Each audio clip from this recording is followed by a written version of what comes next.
할아버지 옆에 배신자가 있어요. 편의점 형광등 아래 10살 아이가 재산 2조 원의 백만장자에게 던진 한마디였습니다. 주변 사람들은 모두 얼어붙었고 웃으며 서 있던 한 남자의 얼굴에서 미소가 사라지는 순간이었죠. 대체 이 아이는 무엇을 본 걸까요? 그리고 이 한마디가 불러올 엄청난 반전은 무엇이었을까요? 잠시 구독 버튼을 눌러주세요. 평범해 보이는 사람들의 숨겨진 이야기를 매일 전해드립니다. 이제 시간을 조금 되돌려 이 모든 이야기가 어떻게 시작되었는지 천천히 들려드리겠습니다.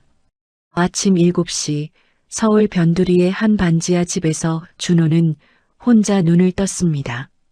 좁은 방 창문으로 들어오는 빛은 사람들의 발목까지만 보일 뿐이었고 출근하는 사람들의 구두 소리가 천장 너머로 둔탁하게 울려왔죠.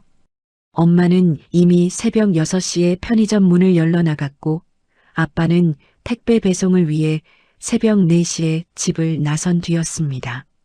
준호는 작은 식탁에 앉아 혼자 우유를 데워 마셨고 찬밥에 김치를 얹어 후루룩 먹어치운 뒤 가방을 메고 집을 나섰습니다.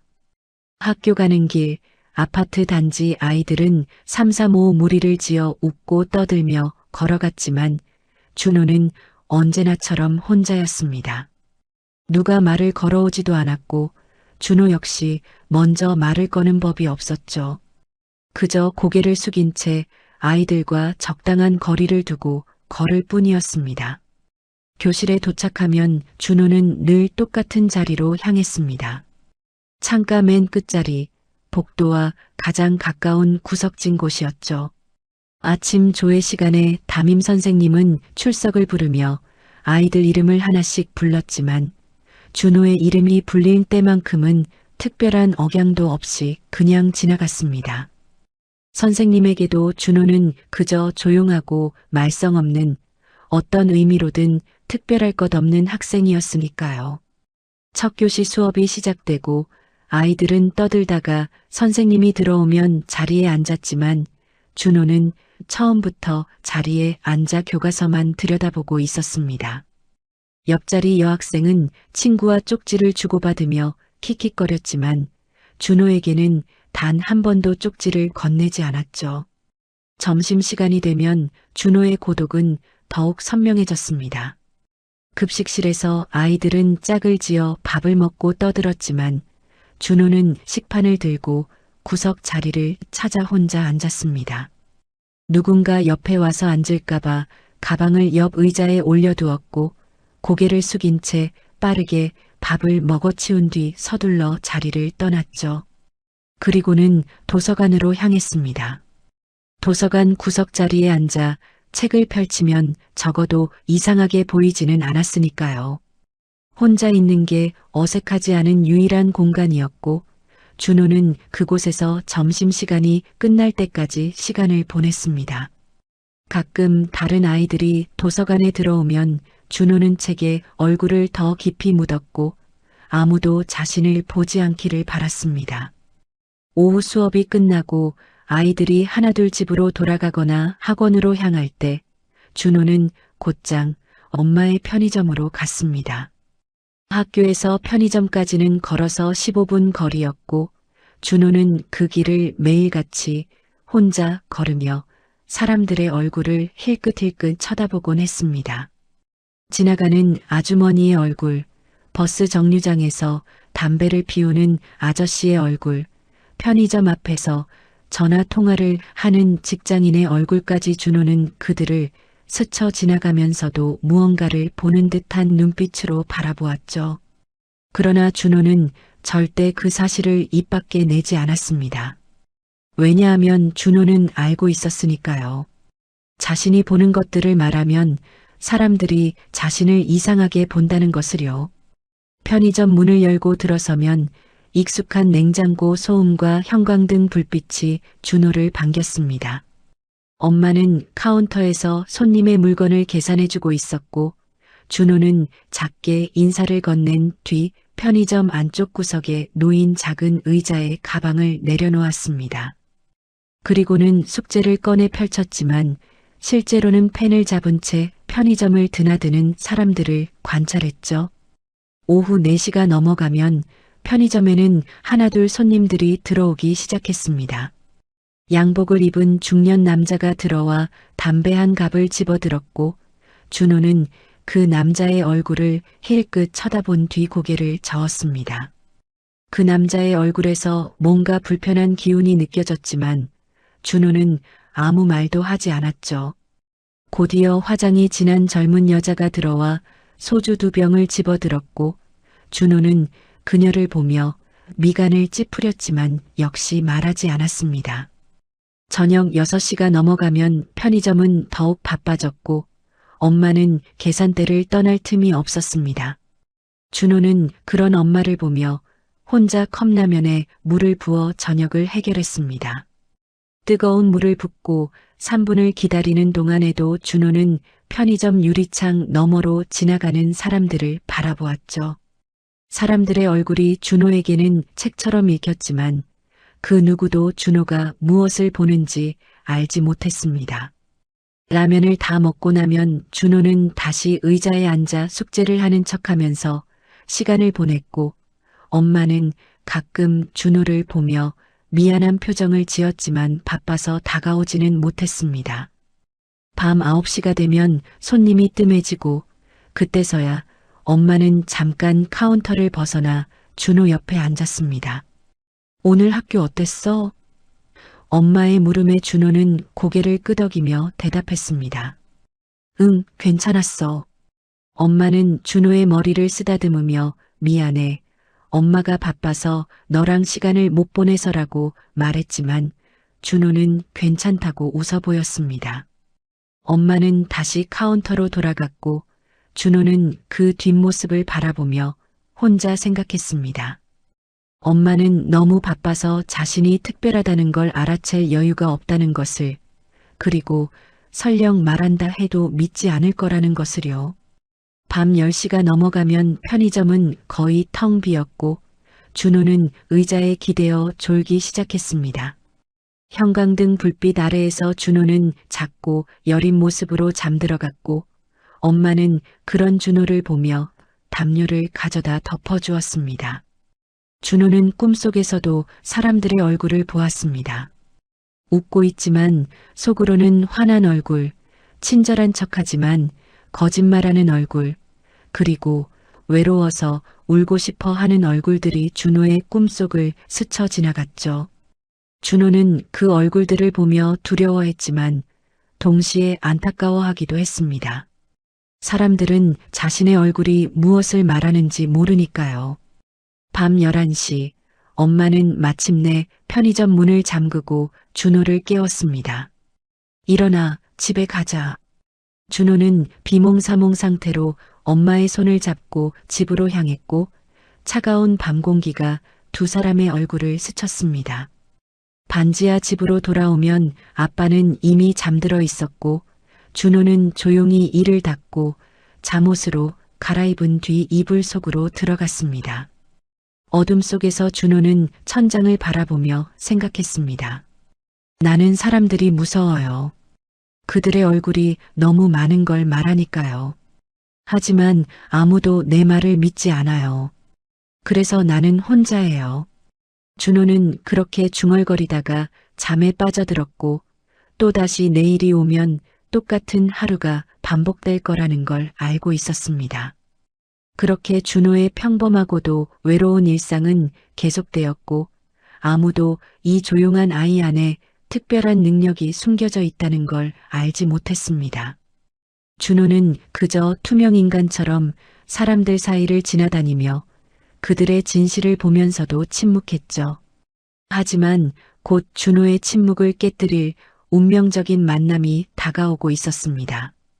그것은 준호의 평범한 일상을 완전히 뒤바꿔 놓을 만남이었고 준호가 더 이상 침묵할 수 없게 만드는 사건의 시작이었습니다. 준호가 편의점에서 보내는 오후 시간들은 언제나 비슷했지만 그 속에서 준호만이 볼 수 있는 세계가 펼쳐지고 있었습니다.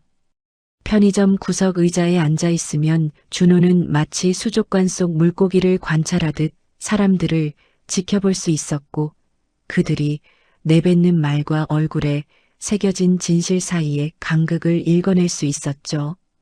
어느 목요일 오후 정장을 입은 한 남자가 들어와 에너지 드링크 2캔을 집어들며 엄마에게 활짝 웃어 보였습니다. 사장님, 요즘 장사 잘 되시죠? 남자의 목소리는 밝고 친근했지만 준호는 그 남자의 얼굴에서 피곤함과 짜증이 뒤섞인 무언가를 보았습니다. 남자는 웃고 있었지만 눈은 전혀 웃지 않았고 입꼬리는 억지로 올라가 있었죠. 준호는 고개를 돌려 남자를 똑바로 쳐다보았고 남자는 그 시선을 느꼈는지 잠깐 준호를 힐끗 보았습니다. 그러나 곧 시선을 피하고는 계산을 마친 뒤 서둘러 나갔죠. 금요일 저녁에는 교복을 입은 여고생이 편의점에 들어왔습니다. 그녀는 삼각김밥과 바나나 우유를 집어들고 카운터로 향했고 엄마에게 공손하게 인사를 건넸습니다. 안녕하세요, 사장님. 그녀의 목소리는 밝았고 표정도 환했지만 준호는 그녀의 얼굴에서 깊은 슬픔을 읽었습니다. 눈가에 어려있는 그늘, 억지로 만든 미소, 그리고 무언가를 참고 있는 듯한 떨림까지 준호는 그 모든 것을 보았죠. 여고생이 편의점을 나서자 엄마는 준호에게 말했습니다. 저 학생 참 착하지? 맨날 인사도 잘하고. 준호는 고개를 끄덕였지만 속으로는 생각했습니다. 착한 게 아니라 힘든 거예요. 저 언니는 웃고 싶어서 웃는 게 아니에요. 토요일 오후에는 중년 부부가 함께 들어왔습니다. 남편은 아내에게 뭐가 필요한지 물었고 아내는 생수와 과자를 집어들며 남편에게 고맙다는 말을 건넸습니다. 겉으로 보기엔 다정한 부부였지만 준호는 그들의 얼굴에서 서로에 대한 피로감을 느꼈습니다. 남편은 아내를 보며 웃었지만 그 눈빛은 지쳐 있었고 아내는 남편에게 고맙다고 말했지만 목소리에는 진심이 담겨 있지 않았죠. 준호는 그들이 계산을 마치고 나가는 모습을 바라보며 고개를 저었습니다. 어른들은 왜 진심을 숨기고 사는 걸까? 준호는 이해할 수 없었지만 그저 지켜볼 뿐이었습니다. 일요일 저녁 편의점에는 술에 취한 남자가 비틀거리며 들어왔습니다. 그는 소주 한 병을 집어들고 중얼거렸고 엄마는 걱정스러운 표정으로 그를 바라보았습니다. 손님 괜찮으세요? 엄마의 물음에 남자는 손을 저으며 괜찮아요 라고 대답했지만 준호는 그 남자의 얼굴에서 깊은 절망을 보았습니다. 살고 싶지 않다는 듯한 공허한 눈빛, 모든 것을 포기한 듯한 축 늘어진 입꼬리, 그리고 어딘가로 사라지고 싶어 하는 무기력함까지 준호는 그 남자가 위험하다는 걸 알았습니다. 하지만 준호는 아무 말도 하지 않았고 남자는 계산을 마친 뒤 편의점을 나갔죠. 엄마는 준호에게 저런 사람들 보면 마음이 아프다고 말했지만 준호는 엄마가 그 남자의 진짜 고통을 알지 못한다는 걸 알고 있었습니다. 월요일 오후 학교에서 돌아온 준호는 평소처럼 편의점으로 향했습니다. 그날따라 길거리에는 사람들이 많았고 준호는 그들을 스쳐 지나가며 각자의 얼굴을 읽었습니다. 급하게 걸어가는 직장인의 얼굴에서는 불안이 보였고 유모차를 끌고 가는 엄마의 얼굴에서는 피곤함이 역력했습니다. 편의점 앞 벤치에 앉아있는 노인의 얼굴에서는 외로움이 묻어났고 담배를 피우며 전화 통화를 하는 청년의 얼굴에서는 분노가 느껴졌죠. 준호는 그 모든 감정들을 읽으면서도 아무런 표정 변화 없이 편의점 안으로 들어갔습니다. 이미 익숙해진 풍경이었고 준호는 더 이상 놀라지 않았으니까요. 편의점 안에서 준호는 숙제를 펼쳐놓고 연필을 잡았지만 손은 움직이지 않았습니다. 대신 준호는 창밖을 바라보며 지나가는 사람들을 관찰했고 그들의 얼굴에서 읽히는 이야기들을 속으로 정리했습니다. 가끔 준호는 자신이 왜 이런 능력을 가지고 태어났는지 의문이 들었습니다. 다른 아이들처럼 그냥 평범하게 살 수는 없었을까? 사람들의 진실을 보지 않고 그냥 겉모습만 보며 살 수는 없었을까 하는 생각이 들 때도 있었죠. 하지만 준호는 이미 알고 있었습니다.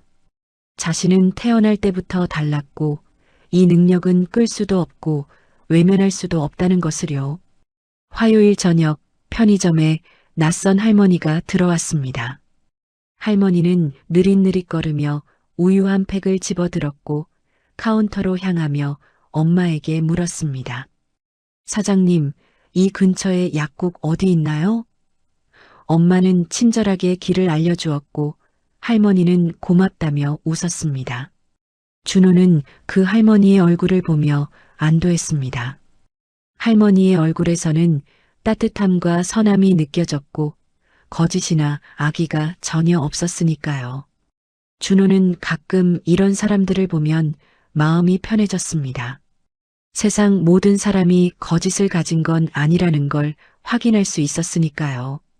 할머니가 나간 뒤 준호는 엄마에게 말했습니다. 엄마, 저 할머니 좋은 사람이야. 엄마는 준호를 보며 웃으며 그래, 그렇게 보였어라고 대답했지만 준호가 어떻게 그걸 아는지는 묻지 않았습니다. 수요일 오후 준호는 편의점에서 혼자 앉아 과자를 먹고 있었습니다. 그때 문이 열리며 한 남자아이가 들어왔는데 준호와 같은 학교 교복을 입고 있었습니다. 준호는 그 아이를 알고 있었습니다. 같은 반은 아니었지만 복도에서 자주 마주쳤던 아이였고 학교에서 인기가 많은 아이였죠.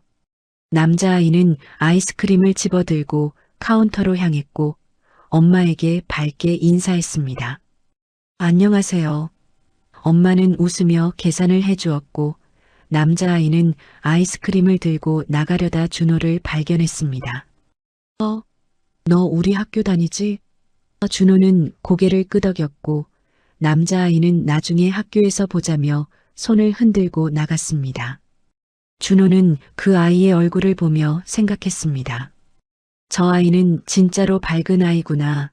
거짓 미소가 아니라 진심으로 웃는 아이라는 것을요. 목요일 밤 준호는 편의점에서 졸다가 문득 깨어났습니다.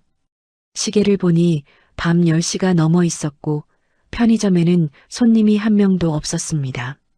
엄마는 카운터에서 장부를 정리하고 있었고 형광등 불빛만이 조용히 편의점을 비추고 있었죠. 준호는 엄마의 뒷모습을 바라보며 생각했습니다. 엄마는 매일 아침 6시부터 밤 11시까지 일하고 준호와 함께 있는 시간은 거의 없었습니다. 엄마는 피곤해 보였지만 절대 내색하지 않았고 준호에게는 늘 웃는 얼굴을 보여주었죠. 준호는 엄마의 얼굴에서 걱정과 피로를 읽을 수 있었지만 엄마가 자신을 위해 참고 있다는 것도 알고 있었습니다. 준호는 작게 중얼거렸습니다. 엄마 미안해요. 내가 더 잘할게요. 하지만 그 목소리는 너무 작아서 엄마에게 들리지 않았고 준호는 다시 의자에 기대어 눈을 감았습니다. 금요일이 되자 일주일이 또 지나갔고 준호의 일상은 여전히 반복되고 있었습니다. 학교에서는 투명인간처럼 지내고 편의점에서는 사람들을 관찰하며 시간을 보냈죠. 준호는 자신의 능력을 숨기며 살아가는 게 힘들었지만 다른 방법을 몰랐습니다. 7살 때 유치원에서 겪었던 일이 아직도 생생했고 그 기억은 준호를 침묵하게 만들었으니까요. 당시 유치원 선생님은 아이들 간식비를 몰래 빼돌리고 있었고 준호는 선생님의 얼굴에서 그 사실을 읽었습니다. 준호가 엄마에게 선생님이 나쁜 일을 하고 있어요 라고 말했을 때 엄마는 처음엔 믿지 않았습니다. 준호야, 선생님한테 그런 말하면 안 되라며 준호를 혼냈죠. 하지만 준호는 계속 말했고 결국 다른 학부모들이 의심하기 시작했습니다. 석 달 후 선생님의 횡령 사실이 드러났고 선생님은 해고되었습니다. 그러나 준호는 영웅이 되지 못했습니다.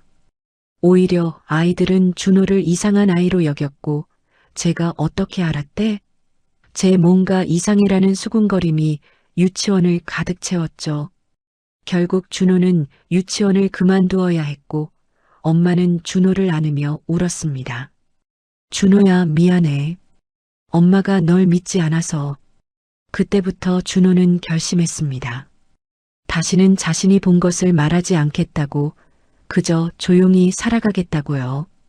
그렇게 준호는 자신의 능력을 깊숙이 숨기고 살았고 누구에게도 말하지 않았습니다. 하지만 준호의 침묵은 곧 깨질 운명이었습니다. 왜냐하면 운명은 이미 준호를 향해 다가오고 있었고 준호가 더 이상 침묵할 수 없는 순간이 곧 찾아올 것이었으니까요. 그것은 준호의 인생을 완전히 바꿀 만남이었고 준호가 자신의 능력을 드러낼 수밖에 없는 상황이었습니다. 그리고 그 만남은 생각보다 훨씬 빨리 예상치 못한 방식으로 찾아올 것이었습니다. 그 운명적인 만남은 어느 금요일 저녁에 찾아왔습니다.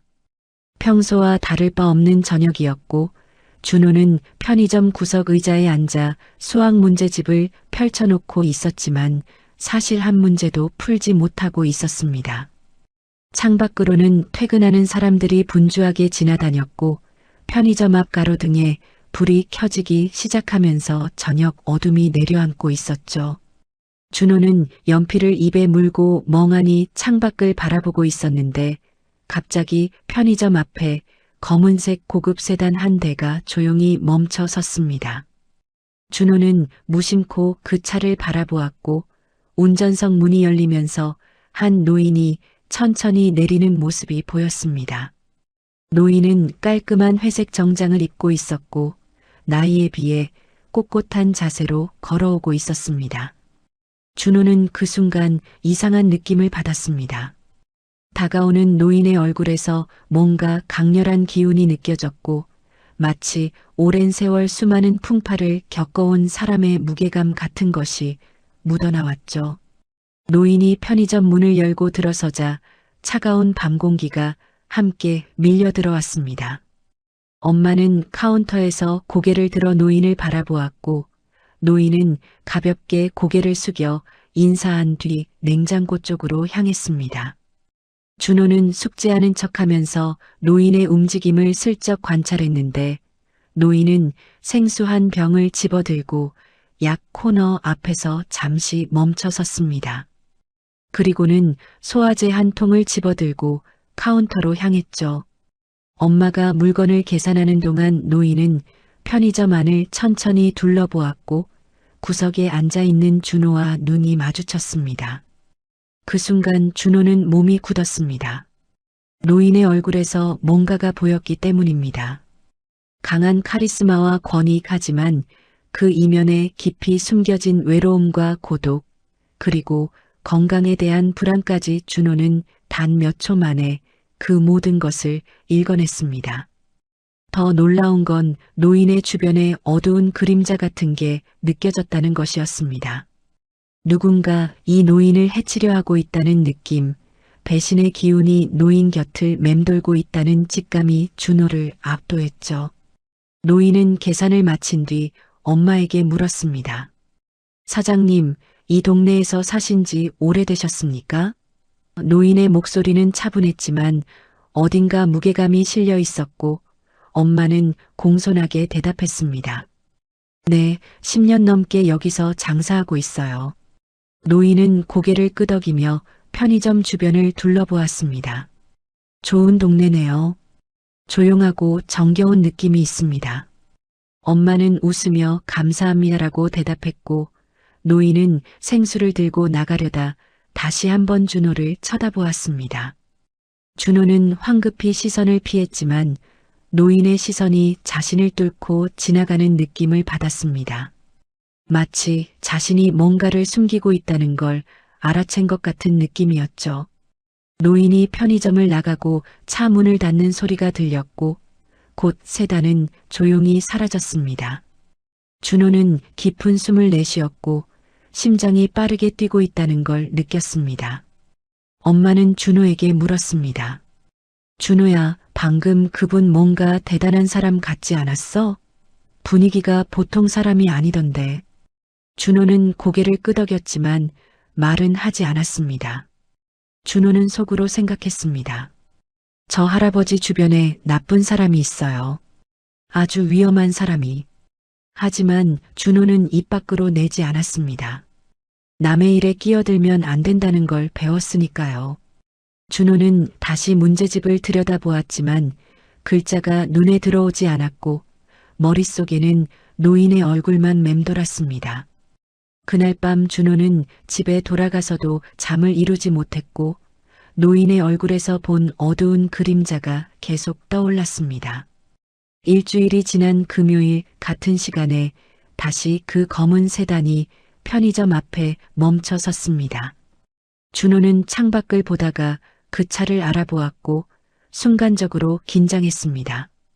노인은 지난주와 똑같이 편의점에 들어왔고 똑같이 생수 한 병과 소화제를 집어들었습니다. 카운터에서 계산하면서 노인은 엄마에게 말했습니다. 이 동네가 마음에 듭니다. 조용해서 좋고 사장님도 친절하시고요. 엄마는 기뻐하며 자주 오세요라고 대답했고 노인은 미소를 지었습니다. 그리고 이번에도 노인은 나가기 전 준호를 힐끗 쳐다보았고 준호는 또다시 시선을 피했습니다. 노인이 나간 뒤 준호는 불안한 마음을 떨칠 수 없었습니다. 저 할아버지가 위험에 처해 있다는 느낌이 점점 강해지고 있었고 자신이 뭔가 해야 하는 게 아닌가 하는 생각이 들었지만 준호는 여전히 망설였습니다. 그로부터 이틀 후 토요일 오후 3시쯤이었습니다. 준호는 편의점에서 평소처럼 시간을 보내고 있었는데 갑자기 밖에서 차 문 닫는 소리가 여러 번 들렸습니다. 준호가 창밖을 보니 이번에는 검은 세단뿐만 아니라 대형 SUV 2대까지 함께 멈춰 서 있었습니다. 차에서 4명의 남자들이 내렸는데 맨 앞에 있는 사람은 지난번에 봤던 그 노인이었고 뒤따라 정장을 입은 3명의 남자들이 함께 걸어오고 있었습니다. 엄마는 갑자기 많은 손님이 오자 당황스러워했고 준호는 의자에서 조금 움츠러들었습니다. 4사람은 편의점 앞 야외 테이블에 자리를 잡았고 노인이 편의점 안으로 들어와 말했습니다. 커피 4잔 부탁합니다. 근처에서 현장 시찰하다가 들렀습니다. 엄마는 서둘러 커피를 내렸고 준호는 슬쩍 창밖을 통해 테이블에 앉은 사람들을 관찰하기 시작했습니다.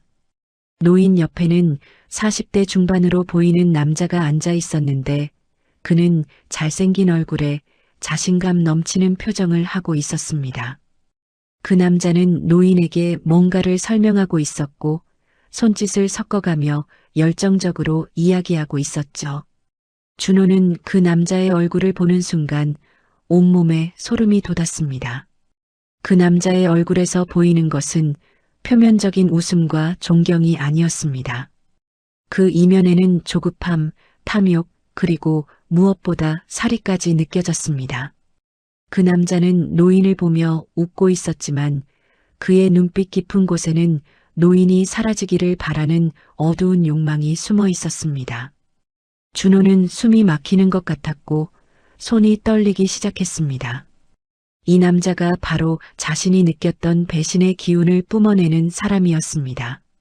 노인의 맞은편에는 또 다른 40대 남자가 앉아 있었는데 그는 조용히 서류를 들여다보며 별로 말이 없었습니다.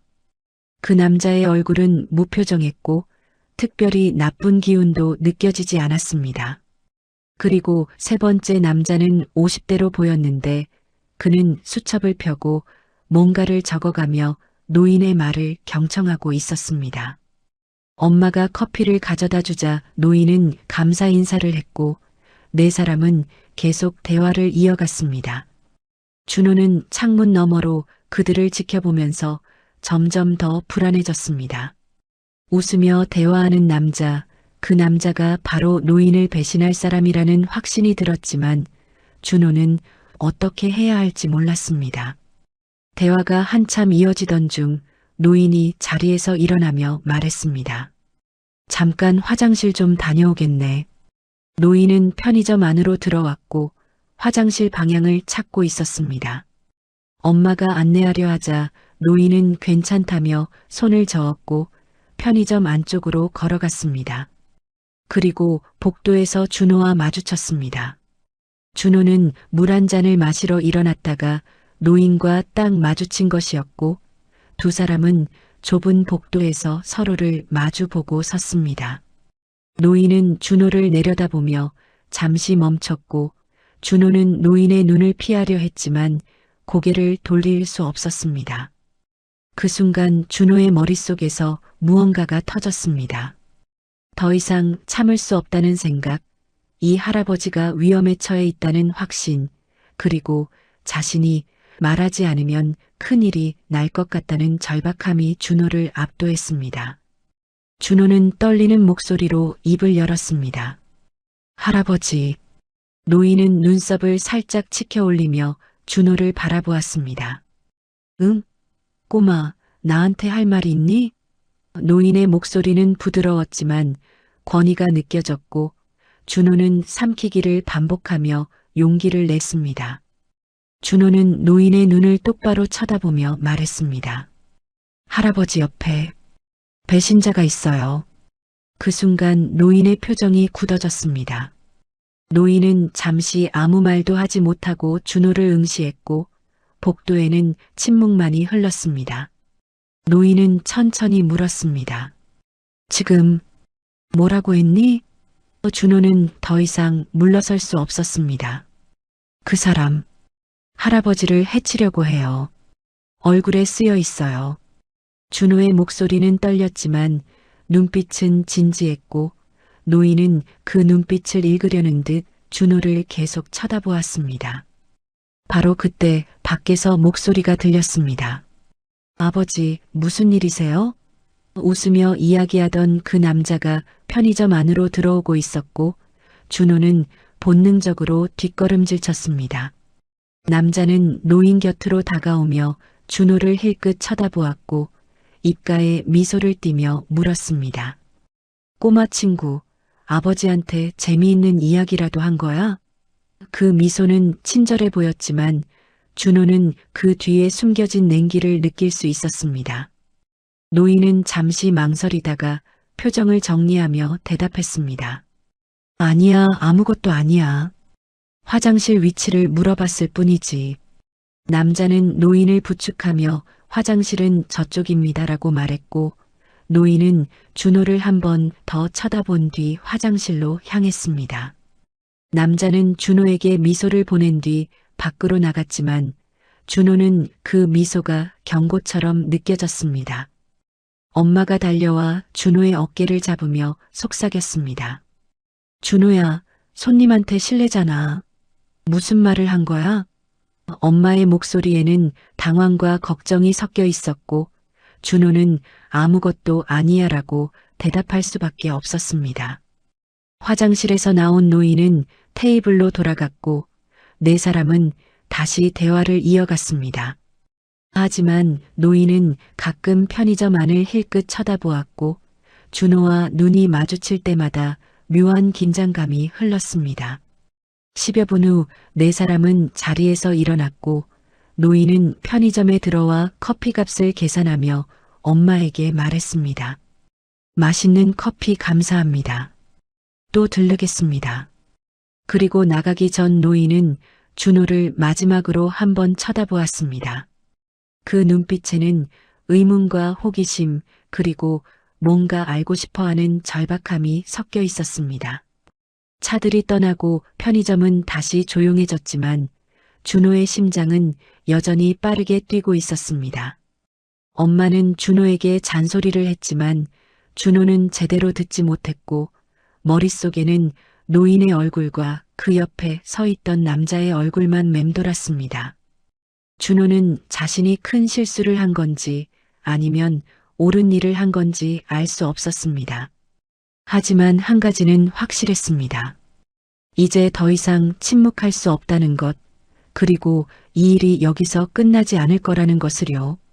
그날 밤 준호는 잠을 이룰 수 없었습니다. 좁은 반지하 방 침대에 누워 천장을 바라보며 오늘 일어난 일을 계속 되새김질했고 자신이 한 말이 과연 옳았는지 수없이 자문했습니다. 창밖으로는 사람들의 발소리가 계속 들렸고 차가 지나가는 소리와 함께 불빛이 천장에 스쳐 지나갔죠. 준호는 이불을 뒤집어 쓰고 눈을 감았지만 노인의 얼굴이 계속 떠올랐고 그 옆에 서서 미소 짓던 남자의 얼굴도 함께 나타났습니다. 준호는 그 남자의 눈빛을 기억했습니다. 웃고 있었지만 차갑고 친절한 척했지만 위협적이었던 그 눈빛을요. 준호는 두려웠습니다. 혹시 그 남자가 자신을 기억하고 있는 건 아닐까? 혹시 자신이 한 말 때문에 문제가 생기는 건 아닐까 하는 생각이 들었죠. 하지만 동시에 준호는 확신했습니다. 자신이 본 것은 틀림없다는 것을, 그 남자가 노인에게 위험한 존재라는 것을요. 다음 날 일요일 오후 준호는 편의점에서 평소처럼 시간을 보내고 있었습니다. 엄마는 주말이라 더 바빴고 준호는 구석에 앉아 만화책을 읽는 척하면서 혹시 노인이 다시 올까 문을 계속 쳐다보았습니다. 오후 4시쯤 되었을 때 익숙한 검은 세단이 편의점 앞에 멈춰 섰고 준호는 심장이 쿵 하고 내려앉는 걸 느꼈습니다. 차에서 내린 건 노인 혼자였고 노인은 편의점으로 걸어오면서 창을 통해 안을 살폈습니다. 준호와 눈이 마주쳤고 노인은 잠시 멈칫하다가 문을 열고 들어왔습니다. 엄마가 인사를 건네자 노인은 가볍게 고개를 숙였지만 곧장 냉장고로 가지 않고 준호가 앉아있는 쪽으로 천천히 걸어왔습니다. 준호는 만화책에 시선을 고정시켰지만 노인이 다가오는 발소리를 또렷하게 들을 수 있었고 손에 쥔 책장이 살짝 떨리고 있었습니다. 노인은 준호 옆에 멈춰서서 조용히 물었습니다. 꼬마, 잠깐 이야기 좀 할 수 있겠니? 목소리는 부드러웠지만 단호함이 담겨 있었고 준호는 고개를 들어 노인을 올려다보았습니다. 노인의 얼굴에는 진지함과 호기심이 동시에 담겨 있었고 준호는 천천히 고개를 끄덕였습니다. 노인은 준호 맞은편 의자에 앉으며 말했습니다. 어제 내가 나한테 한 말, 그게 진심이었니? 준호는 잠시 망설이다가 다시 고개를 끄덕였고 노인은 준호의 눈을 가만히 들여다보았습니다. 넌 어떻게 그걸 알았지? 너는 나에 대해 아무것도 모르잖니. 노인의 질문에 준호는 어떻게 대답해야 할지 몰랐습니다. 자신의 능력을 설명한다는 건 쉬운 일이 아니었고 설명해봤자 믿지 않을 게 뻔했으니까요. 하지만 준호는 용기를 내어 입을 열었습니다. 저는 사람 얼굴을 보면 알 수 있어요. 노인은 눈썹을 치켜 올리며 되물었습니다. 얼굴을 보면 안다고? 무엇을? 준호는 작은 목소리로 대답했습니다. 그 사람이 어떤 사람인지요. 좋은 사람인지 나쁜 사람인지 거짓말하는지 진실을 말하는지 그리고 준호는 잠시 멈췄다가 이어갔습니다. 그 사람이 다른 사람을 해치려고 하는지도요. 노인은 잠시 아무 말 없이 준호를 바라보았고 그 침묵이 길게 느껴졌습니다. 준호는 노인이 비웃거나 미쳤다고 말할 거라 예상했지만 노인의 반응은 달랐습니다. 노인은 천천히 몸을 앞으로 기울이며 물었습니다. 그럼 지금 나를 보면 뭐가 보이니? 준호는 노인의 얼굴을 똑바로 쳐다보았습니다. 노인의 얼굴에서는 여러 감정이 교차하고 있었고 준호는 그것들을 하나씩 읽어냈습니다. 할아버지는 외로운 사람이에요. 주변에 사람이 많지만 진짜로 할아버지를 이해하는 사람은 없어요.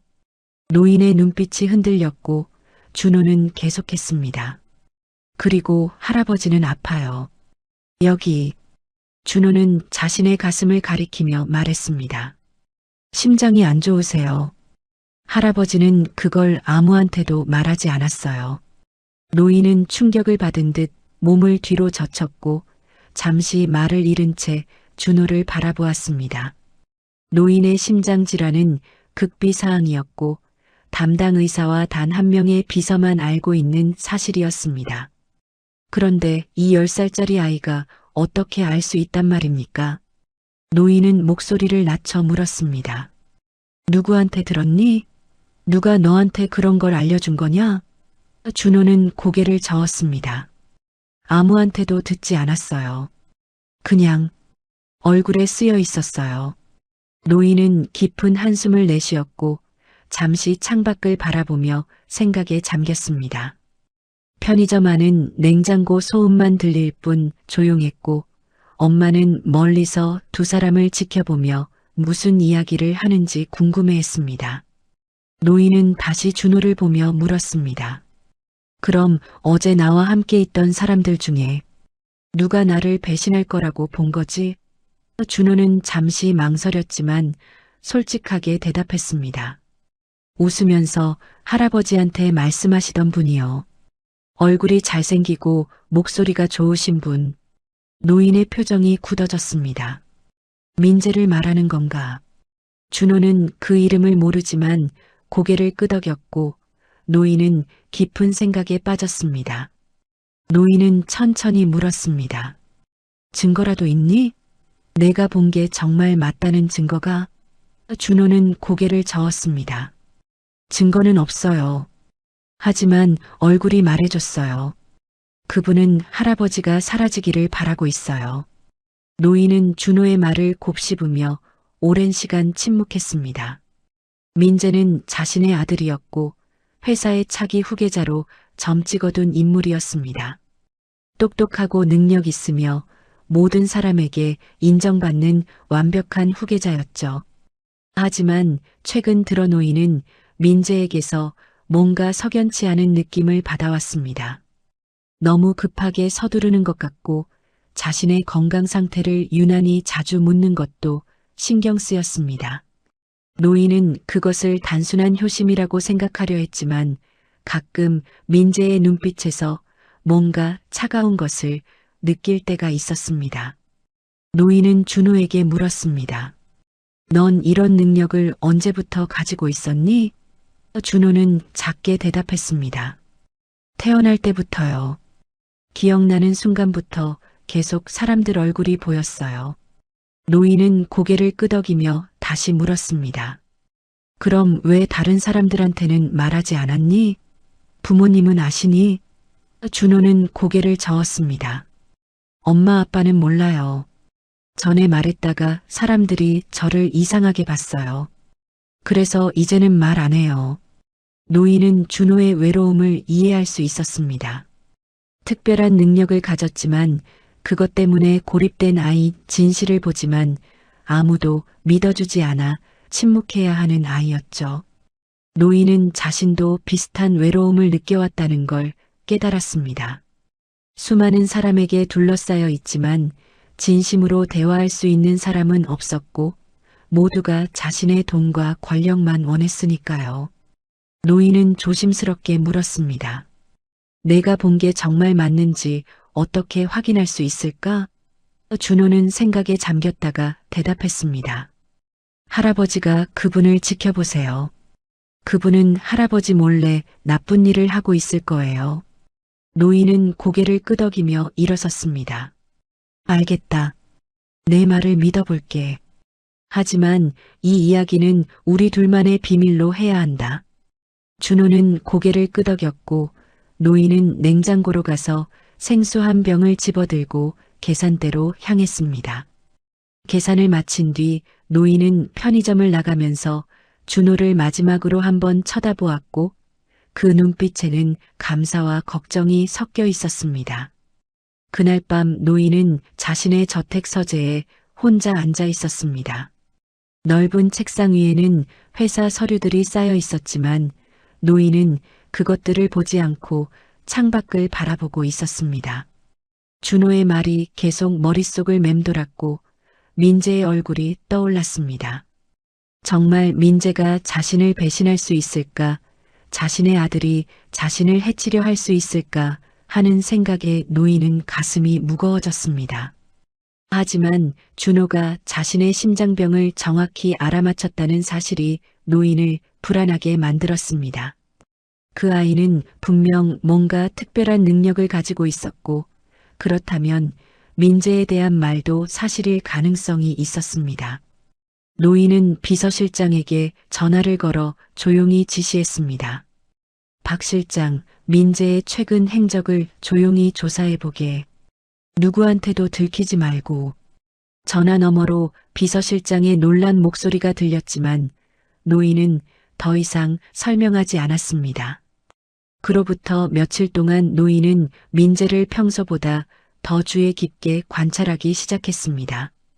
회의 시간에 민재가 발표하는 모습, 직원들과 대화하는 모습, 그리고 자신과 단둘이 있을 때의 모습까지 노인은 모든 것을 세심하게 지켜보았습니다. 그리고 점점 이상한 점들이 눈에 들어오기 시작했습니다. 민재는 자신이 없을 때 특정 임원들과 자주 만났고 회계 장부를 유독 자주 확인했으며 자신의 건강 상태를 집요하게 물어왔습니다. 아버지, 요즘 컨디션은 어떠세요? 병원 검진 결과는 괜찮으셨어요? 민재의 질문은 효심처럼 들렸지만 노인의 귀에는 이제 다르게 들렸습니다. 마치 언제쯤 자신이 쓰러질지 확인하는 것처럼 느껴졌죠. 일주일 후 비서실장이 조사 결과를 가지고 왔습니다. 노인은 서재에서 그 보고서를 받아들고 천천히 읽어내려갔는데 읽으면 읽을수록 얼굴이 굳어졌습니다. 민재는 지난 3년간 회사 자금을 조금씩 빼돌려 개인 계좌로 이동시키고 있었고 그 금액은 이미 수백억 원에 달했습니다. 또한 경쟁사와 은밀히 접촉한 정황도 포착되었고 자신이 사망하거나 은퇴할 경우를 대비한 치밀한 계획을 세우고 있다는 증거도 나왔습니다. 노인은 보고서를 책상에 내려놓고 깊은 한숨을 내쉬었습니다. 준호의 말이 맞았습니다. 민재는 정말로 자신을 배신하고 있었고 자신이 사라지기를 기다리고 있었던 것입니다. 노인은 분노보다는 슬픔을 느꼈습니다. 자신의 아들이, 그렇게 아끼고 믿었던 아들이 자신을 이렇게 대하고 있다니 믿기지 않았습니다. 노인은 다시 편의점을 찾았습니다. 이번에는 저녁 늦은 시간이었고 편의점에는 손님이 거의 없었습니다.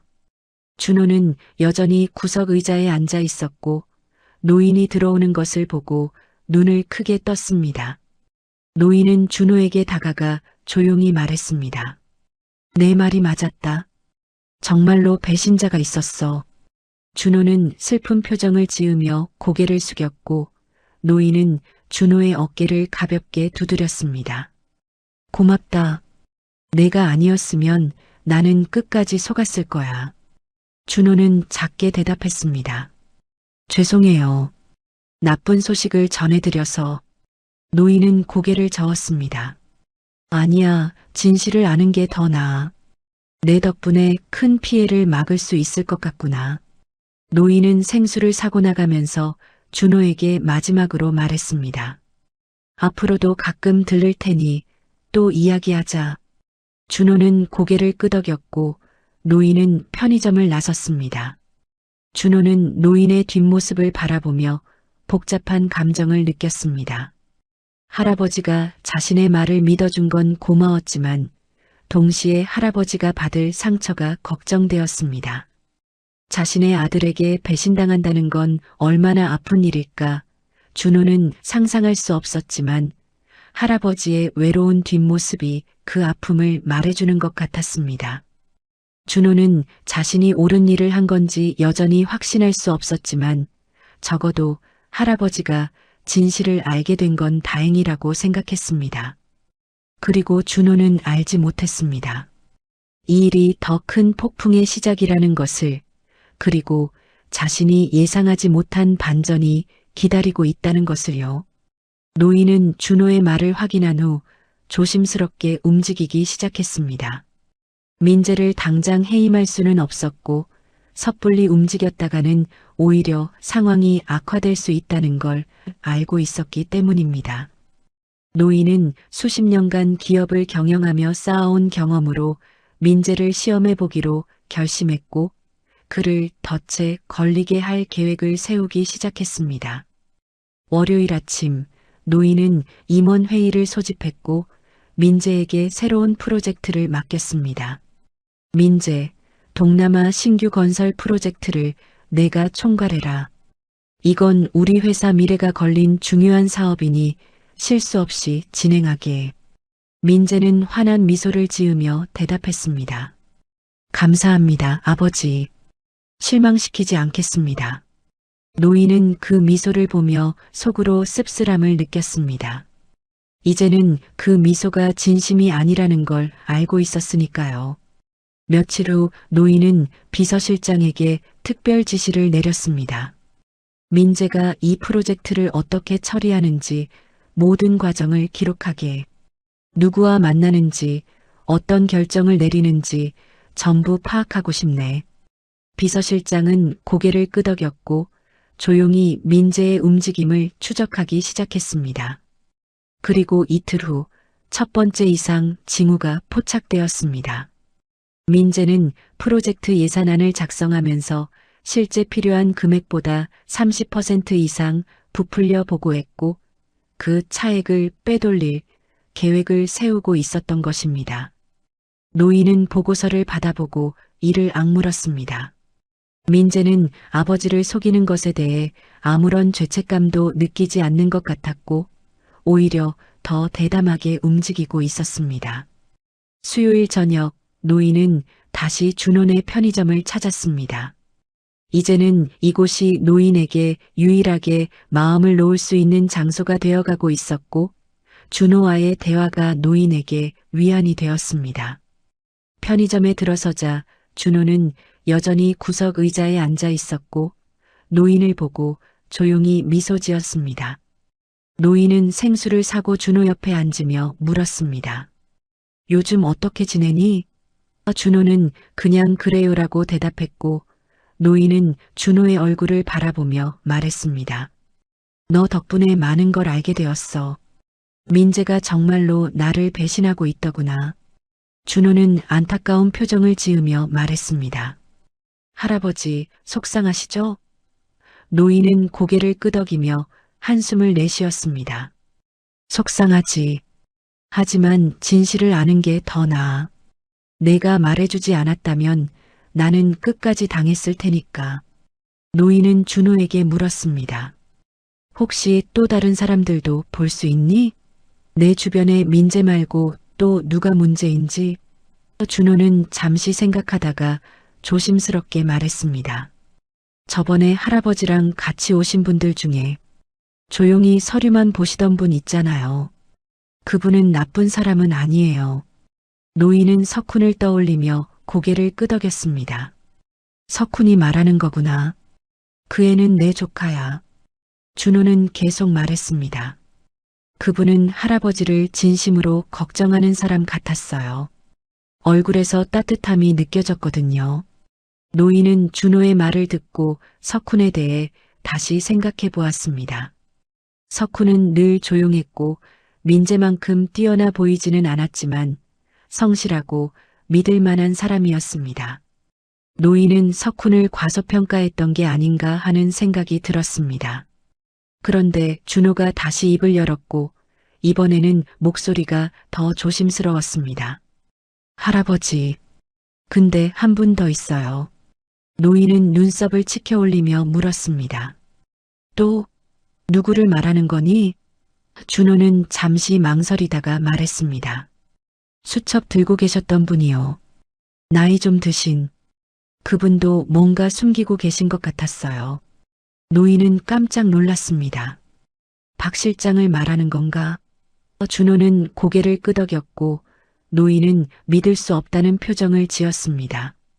박 비서는 25년 동안 자신을 보좌해온 가장 충실한 측근이었고 노인이 가장 신뢰하는 사람 중 하나였습니다. 그건 아닐 거야. 박 실장은 나와 함께한 시간이 가장 길고 나를 누구보다 잘 아는 사람이야. 준호는 고개를 숙이며 말했습니다. 그럴 수도 있어요. 제가 잘못 본 걸 수도 있고요. 하지만 노인은 준호의 말을 완전히 무시할 수 없었습니다. 준호는 민재에 대해서도 정확히 맞췄고 자신의 심장병까지 알아맞혔으니까요. 노인은 혹시 모른다는 생각에 박 비서에 대해서도 조용히 조사를 시작하기로 결심했습니다. 편의점을 나서는 노인의 얼굴은 이전보다 더 무거워 보였고 준호는 그런 할아버지를 보며 가슴이 아팠습니다. 준호는 자신이 할아버지에게 또 다른 상처를 주는 건 아닐까 걱정했지만 진실을 말하지 않는 것보다는 말하는 게 낫다고 생각했습니다. 며칠 후 금요일 노인은 회사에서 민재와 단둘이 만났습니다. 노인은 일부러 민재를 시험해 보기 위해 건강 상태에 대한 이야기를 꺼냈습니다. 요즘 몸이 예전 같지 않구나. 가슴이 자꾸 답답하고. 민재는 즉시 걱정스러운 표정을 지으며 물었습니다. 아버지, 병원에는 가보셨어요? 정밀 검사를 받으셔야 하는 거 아닙니까? 민재의 목소리는 진심 어린 걱정으로 가득했지만 노인은 이제 그 이면을 읽을 수 있었습니다. 민재의 눈빛에는 기대감이 섞여 있었고 마치 자신이 쓰러지기를 바라는 것처럼 느껴졌습니다. 노인은 일부러 태연한 척하며 말했습니다. 별일 아니겠지. 나이 들면 다 그런 거야. 민재는 그래도 꼭 검사 받으세요라고 말했지만 노인은 그 말 속에 숨겨진 조급함을 느낄 수 있었습니다. 그날 저녁 노인은 석훈을 따로 불렀습니다. 석훈은 회장실에 들어오며 긴장한 표를 지었고 노인은 그런 석훈에게 차를 권하며 자리에 앉으라고 했습니다. 석훈아, 너한테 물어볼 게 있다. 석훈은 조심스럽게 대답했습니다. 네, 회장님. 말씀하십시오. 노인은 석훈의 눈을 똑바로 보며 물었습니다. 너는 민재에 대해 어떻게 생각하니? 석훈은 잠시 당황한 듯 보였지만 곧 차분하게 대답했습니다. 형님은 능력이 뛰어나신 분입니다. 회사를 이끌 자격이 충분하다고 생각합니다.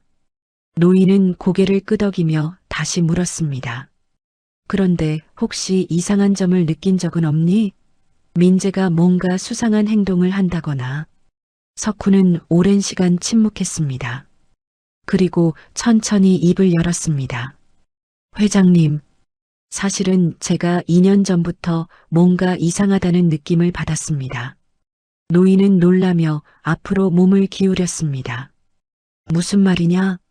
석훈은 가방에서 두꺼운 파일을 꺼내 책상 위에 올려놓았습니다.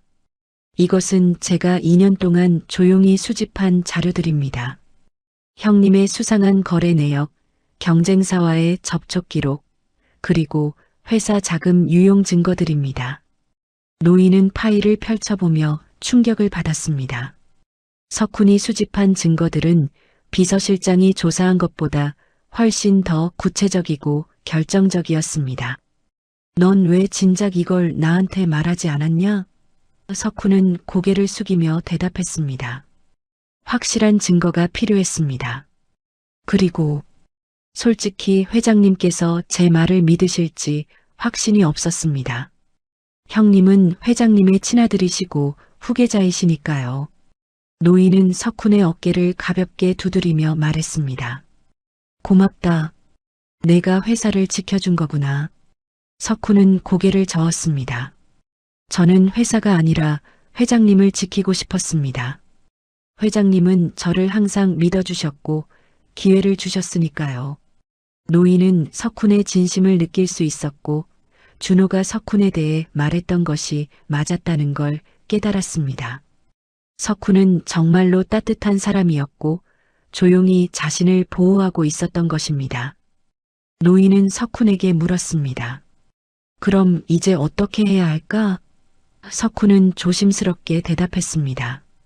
형님을 법적으로 처벌하셔야 합니다. 증거가 충분하니 고소하시면 됩니다. 노인은 깊은 한숨을 내쉬었습니다. 내 아들을 감옥에 보내야 한다니. 이게 무슨 일이냐?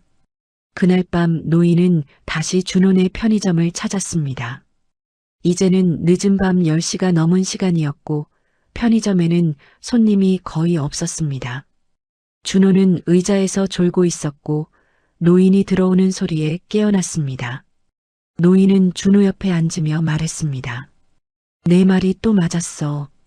석훈이는 정말로 좋은 사람이더구나. 나를 몰래 지켜주고 있었어.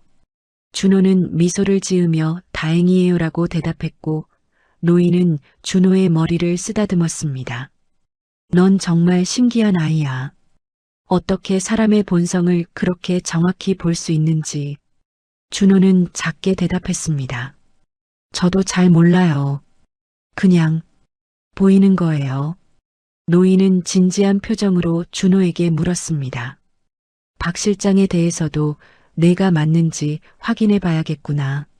준호는 고개를 끄덕였고 노인은 만약 박 실장까지 나를 배신한 거라면 나는 정말 아무도 믿을 수 없게 될 것 같다고 말했습니다.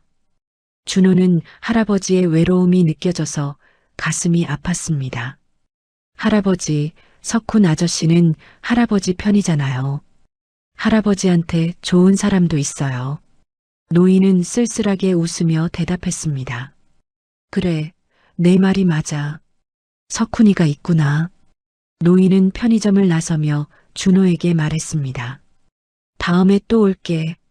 너랑 이야기하면 마음이 편해지는구나. 준호는 손을 흔들며 할아버지를 배웅했고 노인의 뒷모습이 어둠 속으로 사라지는 걸 지켜보았습니다. 월요일 아침 노인은 비밀리에 박 비서에 대한 조사를 시작했습니다. 이번에는 외부 조사 기관을 이용했고 박 비서가 눈치채지 못하도록 조심스럽게 진행했습니다. 며칠 후 조사 결과가 나왔는데 노인은 그 내용을 보고 경악을 금치 못했습니다. 박 비서는 지난 25년 동안 회사의 기밀 정보를 경쟁사에 팔아왔고 그 대가로 수백억 원을 받아왔습니다. 더 충격적인 건 박 비서가 민재와 공모 관계에 있었다는 사실이었습니다. 둘은 3년 전부터 손을 잡고 회장 사후 회사를 장악할 계획을 세우고 있었고 심지어 회장의 건강을 악화시킬 방법까지 논의했던 것으로 드러났습니다. 노인은 보고서를 읽으며 온몸이 떨렸습니다. 자신이 가장 신뢰했던 두 사람이 자신을 배신했다는 사실이 믿기지 않았고 25년간 함께한 박 비서마저 자신을 이용했다는 게 너무나 충격적이었습니다. 노인은 준호의 말이 완전히 맞았다는 걸 인정할 수밖에 없었습니다. 10살 아이가 단 몇 초 만에 사람의 본성을 꿰뚫어 본 것입니다. 노인은 자신이 수십 년간 사람을 봐온 경험이 무색해졌고 준호의 능력이 얼마나 놀라운지 새삼 깨달았습니다. 하지만 동시에 노인은 깊은 배신감과 외로움에 빠졌습니다. 아들과 가장 충실한 측근이 자신을 배신했다는 사실이 너무나 고통스러웠고 이제 누구를 믿어야 할지 알 수 없었습니다.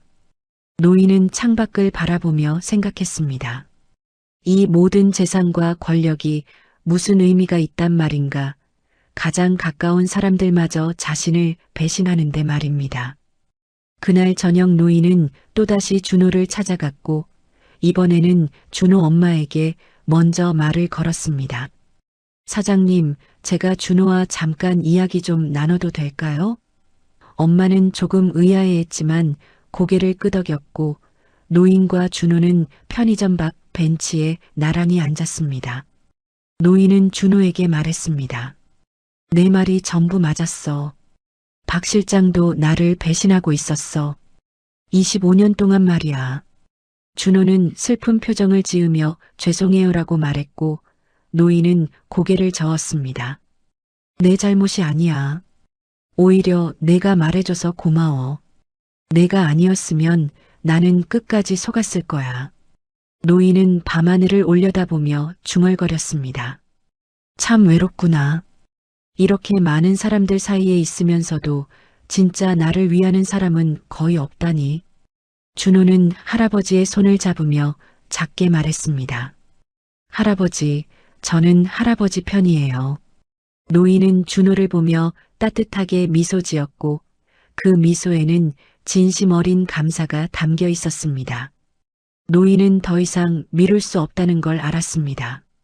민재와 박비서의 배신이 명확히 드러났고 이제 결단을 내려야 할 때였습니다. 화요일 아침 노인은 석훈을 다시 불러 모든 증거 자료를 검토했고 법무팀에 민재와 박비서를 고소하라고 지시했습니다. 석훈은 조심스럽게 물었습니다. 회장님, 정말 이렇게 하시는 게 맞습니까? 형님은 회장님의 아드님이신데. 노인은 단호하게 대답했습니다. 가족이라고 해서 잘못을 용서할 수는 없네. 회사와 직원들을 생각하면 법대로 처리해야 해. 석훈은 고개를 숙이며 알겠습니다라고 대답했고 곧 회사는 긴급 이사회 소집 준비에 들어갔습니다. 그날 오후 민재는 아무것도 모른 채 평소처럼 사무실에서 일하고 있었습니다. 동남아 프로젝트 서류를 검토하며 어떻게 더 많은 돈을 빼돌릴지 계획하고 있었고 얼굴에는 자신감 넘치는 미소가 걸려 있었습니다. 민재는 아버지가 자신을 의심하고 있다는 사실을 전혀 눈치채지 못했고 오히려 곧 회장 자리를 물려받을 것이라는 기대에 부풀어 있었습니다. 그런데 갑자기 비서가 급히 들어오며 말했습니다. 전무님, 회장님께서 긴급 이사회를 소집하셨습니다. 지금 당장 회의실로 오시랍니다. 민재는 의아한 표정을 지었지만 서류를 정리하고 회의실로 향했습니다. 회의실 문을 열고 들어서는 순간 민재는 이상한 분위기를 감지했습니다. 모든 이사들이 심각한 표정으로 앉아 있었고 아버지는 단상에 서서 차갑게 자신을 바라보고 있었습니다. 노인은 민재가 자리에 앉자마자 입을 열었습니다. 오늘 이 자리는 강민재 전무의 횡령 및 배임 혐의를 다루기 위해 소집되었습니다. 민재는 순간 얼굴이 하얗게 질렸고 주변 이사들이 웅성거리기 시작했습니다. 무슨 말씀이십니까, 아버지? 민재는 당황한 목소리로 물었지만 노인은 표정 하나 변하지 않고 석훈에게 고개를 끄덕였습니다. 석훈이 프로젝터를 켜자 화면에는 민재의 비리 증거들이 하나씩 나타나기 시작했습니다. 회사 자금 유용 내역, 개인 계좌로 이체된 수백억 원, 경쟁사와의 은밀한 접촉 기록, 그리고 허위 보고서들까지 모든 증거가 낱낱이 공개되었습니다. 민재는 의자에 앉은 채 화면을 바라보며 입을 다물지 못했고 얼굴에서는 핏기가 완전히 사라졌습니다. 노인은 차갑게 말했습니다. 3년 동안 내가 회사에서 빼돌린 돈이 총 500억 원이 넘는다. 내가 작성한 보고서의 30% 이상이 조작되었고 경쟁사에 우리 회사 정보를 팔아넘긴 정황도 있다. 민재는 벌떡 일어나며 소리쳤습니다. 아버지, 이건 오해입니다. 누군가 저를 모함하는 겁니다. 하지만 노인은 흔들리지 않았습니다. 오해? 내 계좌 거래 내역이 다 여기 있는데 무슨 오해냐? 민재는 말문이 막혔고 주변 이사들은 충격에 빠진 표호로 민재를 바라보았습니다. 평소 완벽해 보였던 후계자가 사실은 회사를 좀먹고 있었다는 사실이 믿기지 않았던 것입니다. 노인은 계속 말했습니다. 오늘부로 강민재 전무는 모든 직책에서 해임되며 법적 책임을 묻기 위해 검찰에 고소장을 제출할 것입니다. 민재는 절규하듯 소리쳤습니다. 아버지, 저는 아버지 아들입니다. 어떻게 저를 이렇게 할 수 있습니까? 노인은 차갑게 대답했습니다. 바로 그래서 더 용서할 수 없다.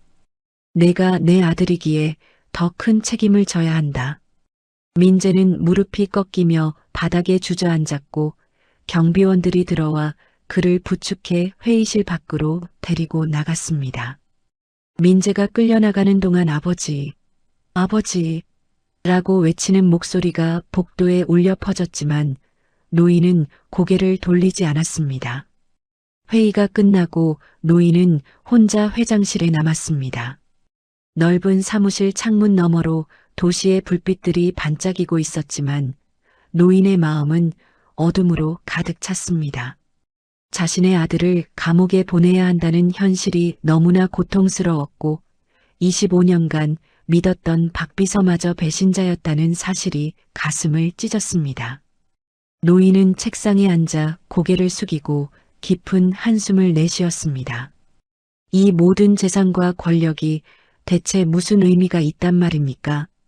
가장 가까운 사람들이 자신을 배신하는데 말입니다.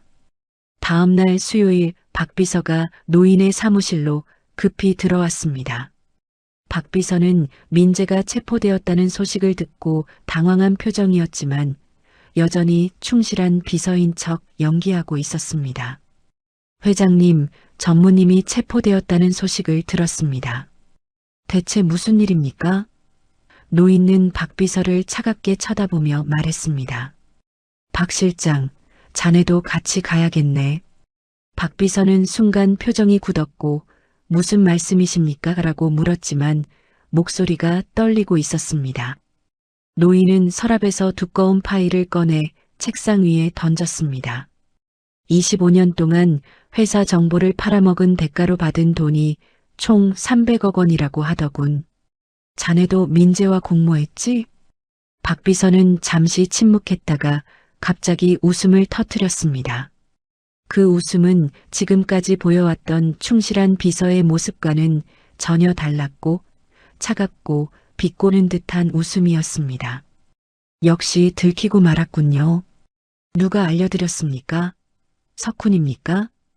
노인은 대답하지 않았고 박 비서는 계속 말했습니다. 회장님, 25년입니다. 저는 25년 동안 회장님의 그림자였습니다. 아침 일찍부터 밤늦게까지 회장님을 따라다니며 모든 걸 처리했지만 단 한 번도 제대로 인정받지 못했습니다. 노인은 차갑게 대답했습니다. 자네에게 적절한 보상을 했네. 급여도 업계 최고 수준이었고 스톡 옵션도 줬지 않았나? 박 비서는 비웃으며 말했습니다. 돈 문제가 아닙니다. 존중의 문제입니다. 회장님은 저를 사람으로 본 게 아니라 도구로 봤습니다. 노인은 잠시 말을 잃었습니다. 박 비서의 말에 일리가 있다는 걸 부정할 수 없었기 때문입니다. 노인은 박 비서를 능력 있는 직원으로 인정했지만 진심으로 그의 마음을 헤아린 적은 없었습니다. 하지만 노인은 곧 단호하게 말했습니다. 그렇다고 해서 배신이 정당화되는 건 아니네. 자네는 회사와 나를 배신했고 그 대가를 치러야 해. 박 비서는 어깨를 으쓱하며 말했습니다. 그렇겠죠. 하지만 후회는 없습니다. 적어도 저는 제 몫을 찾았으니까요. 경비원들이 들어와 박 비서를 데리고 나갔고 박 비서는 끌려가면서도 웃고 있었습니다. 그 웃음이 노인의 귀에는 조롱처럼 들렸고 노인은 깊은 허탈감에 빠졌습니다. 그날 저녁 노인은 또다시 준혼의 편의점을 찾았습니다. 이제는 노인에게 이곳이 유일한 안식처가 되어 있었고 준호만이 진심으로 자신을 대해주는 사람처럼 느껴졌습니다. 편의점에 들어서자 준호는 의자에서 일어나 노인을 반겼고 노인은 지친 얼굴로 준호 옆에 앉았습니다. 오늘 민재와 박 실장을 모두 처리했어. 내 말이 전부 맞았더구나. 준호는 슬픈 표정을 지으며 할아버지 힘드셨죠? 라고 말했고 노인은 고개를 끄덕였습니다. 힘들지. 내 아들을 감옥에 보내고 25년 함께한 동료를 배신자로 만들어야 했으니까. 준호는 할아버지의 손을 잡으며 아무 말도 하지 않았지만 그 작은 손의 온기가 노인에게 큰 위안이 되었습니다. 노인은 준호에게 물었습니다. 준호야, 넌 왜 나한테 이 모든 걸 말해준 거니? 남의 일에 끼어들면 피곤해지는 법인데. 준호는 잠시 생각하다가 대답했습니다. 저는 할아버지가 불쌍해서요. 노인은 놀라며 되물었습니다. 불쌍하다고? 준호는 고개를 끄덕이며 계속 말했습니다. 할아버지 얼굴에서 외로움이 보였어요. 주변에 사람이 많지만 진짜 할아버지를 보는 사람은 없었어요. 다들 할아버지의 돈만 봤어요. 노인은 가슴이 뭉클해지는 걸 느꼈고 준호는 계속 말했습니다. 저도 외로워요. 학교에서 친구가 없고 엄마는 너무 바빠서 저를 잘 안 봐요. 그래서 할아버지 기분을 알 것 같았어요. 노인은 준호를 꼭 안아주었습니다. 10살 아이가 자신의 외로움을 이해해주고 진심으로 걱정해준다는 사실이 너무나 고마웠습니다. 고맙다, 정말 고맙구나. 내가 아니었으면 나는 끝까지 속았을 거야. 준호는 할아버지의 품에 안긴 채 작게 말했습니다. 할아버지, 이제 괜찮아질 거예요. 석훈 아저씨가 있잖아요. 그분은 진짜 좋은 사람이에요. 노인은 고개를 끄덕이며 그래, 석훈이가 있지라고 말했고 조금씩 마음이 안정되는 걸 느꼈습니다. 며칠 후 회사는 정상을 되찾기 시작했습니다. 민재와 박비서의 빈자리는 컸지만 석훈이 그 자리를 훌륭하게 메우고 있었습니다. 노인은 이사회에서 석훈을 부회장으로 임명했고 향후 회사를 물려줄 후계자로 공식 지명했습니다. 석훈은 눈물을 흘리며 감사 인사를 했고 회장님을 실망시키지 않겠습니다라고 약속했습니다. 노인은 석훈의 어깨를 두드리며 말했습니다. 넌 이미 충분히 증명했네. 조용히 나를 지켜준 것만으로도 말이야. 임직원들은 박수를 보냈고 회사에는 새로운 희망이 생겨나기 시작했습니다. 금요일 오후 노인은 준호네 편의점에 큰 봉투를 들고 나타났습니다. 준호와 엄마는 그 봉투를 보고 의아해했고 노인은 웃으며 말했습니다. 사장님, 제가 이 건물을 매입했습니다. 그리고 사장님께 이 편의점 건물을 선물로 드리고 싶습니다. 엄마는 깜짝 놀라며 손을 저었습니다. 그럴 수 없어요. 너무 큰 선물입니다. 하지만 노인은 고개를 저었습니다. 준호가 제 목숨을 구했습니다. 이 정도는 아무것도 아니에요. 엄마는 무슨 뜻인지 이해하지 못했지만 노인의 진심은 느낄 수 있었습니다. 노인은 준호에게 또 다른 봉투를 건네며 말했습니다. 이건 준호 명의로 만든 교육신탁 기금이야. 대학까지 학비 걱정 없이 공부할 수 있을 거야. 준호는 놀라며 고개를 저었습니다. 할아버지, 저는 돈이 필요 없어요. 노인은 웃으며 대답했습니다. 이건 돈이 아니라 고마움의 표시야. 넌 내게 가장 소중한 걸 지켜줬어. 하지만 준호는 여전히 받지 않으려 했고 노인은 무릎을 굽혀 준호와 눈높이를 맞추며 말했습니다. 준호야, 내가 원하는 게 뭐니? 할아버지가 뭘 해주면 좋겠니? 준호는 잠시 생각하다가 작은 목소리로 대답했습니다. 할아버지가 가끔 저랑 밥 먹어주세요. 그럼 저는 외롭지 않을 것 같아요. 노인은 눈시울이 붉어지며 준호를 꼭 안아주었고 그래, 약속할게. 일주일에 한 번씩 같이 밥 먹자라고 말했습니다. 준호는 환하게 웃었고 그 미소는 노인의 마음을 따뜻하게 녹였습니다. 하지만 준호는 아직 모르고 있었습니다. 이 이야기에는 더 큰 반전이 숨어 있다는 것을, 그리고 진짜 진실은 이제부터 드러날 것이라는 사실을요. 모든 것이 정리된 듯 보였던 어느 토요일 오후, 준호는 편의점에서 평소처럼 시간을 보내고 있었습니다. 민재는 구속되었고 박비서도 법의 심판을 받게 되었으며 할아버지는 석훈 아저씨를 후계자로 정했다는 소식을 들었습니다. 준호는 이제 모든 게 잘 해결되었다고 생각하며 안도하고 있었죠. 그런데 오후 3시쯤 편의점 문이 열리며 익숙한 검은 세단이 밖에 멈춰 서 있는 게 보였고 할아버지가 들어왔습니다. 하지만 오늘 할아버지의 표정은 이전과 달랐습니다.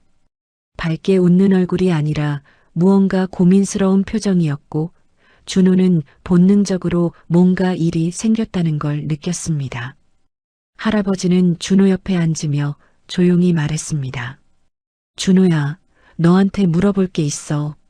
준호는 고개를 끄덕이며 할아버지를 바라보았고 할아버지는 잠시 망설이다가 입을 열었습니다. 내가 처음 나한테 배신자가 있다고 말했을 때 혹시 한 명만 본 게 맞니? 준호는 고개를 갸우뚱하며 대답했습니다.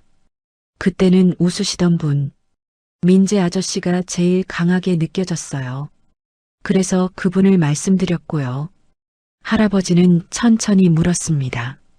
그럼 다른 사람도 뭔가 느껴진 건가? 준호는 잠시 생각하다가 고개를 끄덕였습니다. 박비서 아저씨도 뭔가 숨기고 계신 것 같았어요. 그래서 나중에 할아버지께 말씀드렸잖아요. 할아버지는 깊은 한숨을 내쉬며 말했습니다. 그럼 석훈이는? 석훈이에 대해서는 어떻게 느꼈니? 준호는 잠시 당황했습니다. 석훈 아저씨는 좋은 사람이라고 말했었는데 왜 갑자기 그분에 대해 물어보시는 걸까요? 석훈 아저씨는 따뜻한 분이라고 말씀드렸잖아요. 할아버지를 진심으로 걱정하시는 분이요. 할아버지는 고개를 끄덕이며 말했습니다. 그래, 내가 그렇게 말했지. 그런데 말이야. 할아버지는 잠시 멈췄다가 조심스럽게 이어갔습니다. 요즘 들어 석훈이한테서 뭔가 이상한 느낌을 받고 있어. 너무 완벽하다는 느낌이랄까? 준호는 할아버지의 말에 귀를 기울이며 생각에 잠겼습니다. 할아버지는 계속 말했습니다. 석훈이가 가지고 온 증거들이 너무 완벽했어. 민재가 3년 동안 한 모든 일들을 빠짐없이 기록해놨더라고. 그리고 박 실장에 대한 정보도 석훈이가 제공한 거야. 준호는 고개를 갸우뚱했습니다. 그게 이상한 건가요? 석훈 아저씨가 할아버지를 지키려고 증거를 모은 거잖아요. 할아버지는 쓸쓸하게 웃으며 대답했습니다. 그렇게 생각할 수도 있지. 하지만 나는 오랫동안 사업을 해왔고 사람들을 많이 봐왔어. 너무 완벽한 건 의심스러울 때가 있단다. 할아버지는 가방에서 서류 몇 장을 꺼내 준호에게 보여주었습니다. 이게 뭔지 아니? 이건 석훈이가 부회장이 된 후 처리한 계약서들이야. 겉으로 보기엔 회사를 위한 정상적인 계약들이지만 자세히 들여다보니 이상한 점들이 보이더라고. 준호는 서류를 들여다보았지만 복잡한 내용을 이해할 수 없었고 할아버지는 설명을 이어갔습니다. 석훈이는 민재가 빼돌린 자금을 회수한다는 명목으로 여러 거래를 진행했어. 그런데 그 과정에서 일부 자금이 알 수 없는 곳으로 흘러갔어. 추적이 불가능하게 말이야. 준호는 점점 불안해지기 시작했습니다. 할아버지는 계속 말했습니다. 그리고 어제 우연히 석훈이가 누군가와 통화하는 걸 들었어. 석훈이는 내가 있는 줄 모르고 전화를 받았는데 이렇게 말하더라고. 계획대로 진행되고 있습니다. 조금만 더 기다리세요. 대체 무슨 계획을 말하는 걸까? 준호는 가슴이 철렁 내려앉는 걸 느꼈습니다. 설마 석훈 아저씨도 나쁜 사람이었던 걸까요? 하지만 준호가 본 석훈 아저씨의 얼굴에서는 따뜻함이 느껴졌었는데 어떻게 된 일일까요? 준호는 혼란스러웠고 할아버지는 그런 준호를 보며 말했습니다. 준호야, 혹시 내가 잘못 본 걸 수도 있지 않을까? 석훈이도 사실은 나를 이용하려는 건 아닐까? 준호는 고개를 저으며 대답했습니다. 아니에요, 할아버지. 석훈 아저씨는 나쁜 사람이 아니에요. 제가 본 게 틀림없어요. 하지만 준호 자신도 확신이 서지 않았습니다. 혹시 자신이 실수를 한 걸까요? 자신의 능력이 완벽하지 않은 걸까요? 준호는 불안해하며 말했습니다. 할아버지, 제가 다시 한번 석훈 아저씨를 봐도 될까요? 직접 만나서 얼굴을 보면 확실히 알 수 있을 것 같아요. 할아버지는 고개를 끄덕이며 말했습니다. 그래, 그게 좋겠구나. 내일 일요일에 석훈이를 이리로 데려올게. 내가 한 번 더 확인해줘. 다음 날 일요일 오후 준호는 편의점에서 긴장한 채 기다리고 있었습니다. 오후 2시쯤 할아버지가 석훈과 함께 편의점에 들어왔고 석훈은 준호를 보며 부드럽게 미소 지었습니다. 안녕, 준호. 나 기억하니? 준호는 고개를 끄덕이며 석훈을 똑바로 쳐다보았습니다. 석훈의 얼굴을 자세히 들여다보았고 그 안에서 무언가를 읽으려고 집중했습니다. 석훈은 여전히 따뜻한 미소를 짓고 있었고 눈빛도 진실해 보였습니다. 준호는 석훈의 얼굴에서 선함과 따뜻함을 느꼈고 어떤 악의도 느껴지지 않았습니다. 하지만 동시에 준호는 뭔가 다른 것도 느꼈습니다. 석훈의 얼굴에는 깊은 슬픔과 결심 같은 게 숨어 있었고 무언가 큰 짐을 지고 있는 것처럼 보였습니다. 준호는 할아버지를 보며 조용히 말했습니다. 석훈 아저씨는 나쁜 사람이 아니에요. 하지만 뭔가 비밀을 가지고 계세요. 할아버지는 눈썹을 치켜 올리며 물었습니다. 비밀? 준호는 고개를 끄덕이며 계속 말했습니다. 나쁜 비밀은 아닌 것 같아요. 하지만 할아버지한테 아직 말 못하는 뭔가가 있어요. 석훈은 준호의 말을 듣고 잠시 얼어붙은 표정을 지었고 할아버지는 석훈을 똑바로 쳐다보며 물었습니다. 석훈아, 이게 무슨 소리냐? 내가 나한테 숨기고 있는 게 있니? 석훈은 오랜 시간 침묵했습니다. 편의점 안은 냉장고 소음만 들릴 뿐 조용했고 긴장감이 흘렀습니다. 마침내 석훈이 입을 열었습니다. 회장님, 죄송합니다. 제가 말씀드리지 못한 게 있습니다. 할아버지는 표정이 굳어졌고 석훈은 깊은 숨을 들이마신 뒤 계속 말했습니다. 민재 형님이 회사 자금을 빼돌린 건 사실입니다. 하지만 그 자금 중 일부는 제가 몰래 회수해서 따로 보관하고 있었습니다. 할아버지는 놀라며 물었습니다. 무슨 소리냐? 왜 그랬지? 석훈은 눈을 감으며 대답했습니다. 왜냐하면 그 돈이 원래 제 것이었기 때문입니다.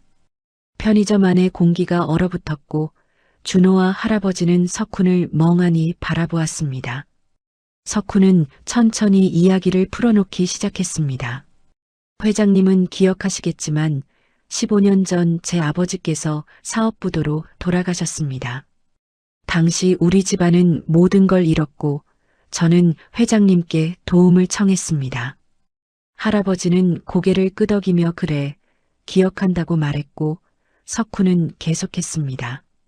회장님은 저를 회사에 받아주셨고 제가 다시 일어설 수 있도록 도와주셨습니다. 저는 정말 감사했고 회장님을 아버지처럼 모셨습니다. 석훈의 목소리가 떨리기 시작했습니다. 하지만 나중에 알게 됐습니다. 제 아버지의 사업부도가 사실은 회장님께서 의도적으로 만드신 것이라는 걸요.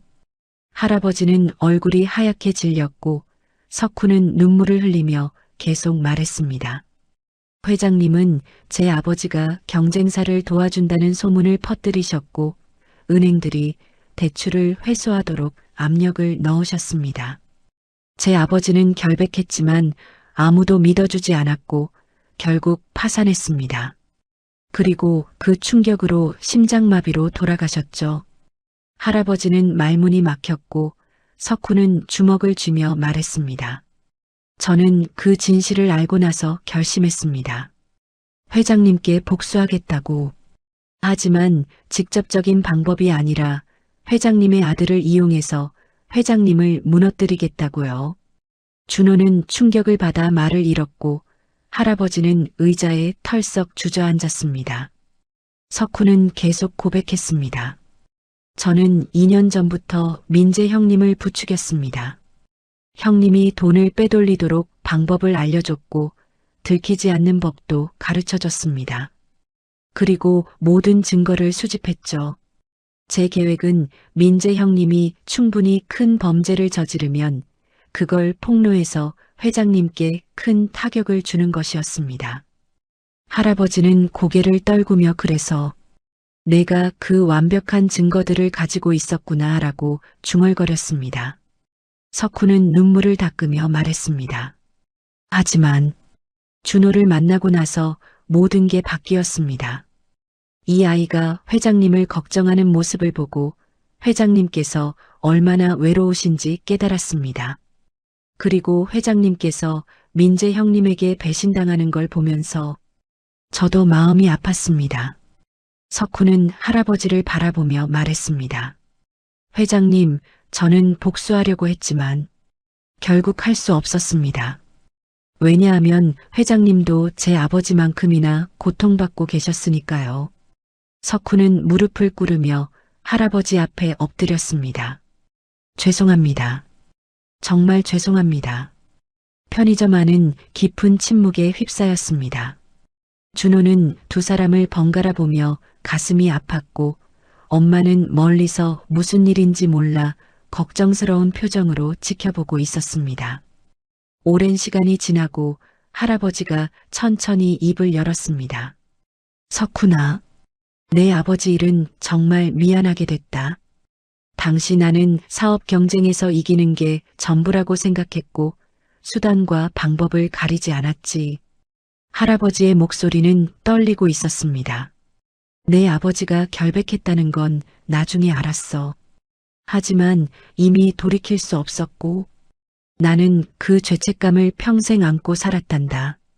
할아버지는 석훈을 일으켜 세우며 말했습니다. 넌 충분히 나한테 복수할 자격이 있었어. 내가 원했다면 나를 완전히 무너뜨릴 수도 있었을 거야. 석훈은 고개를 저으며 말했습니다.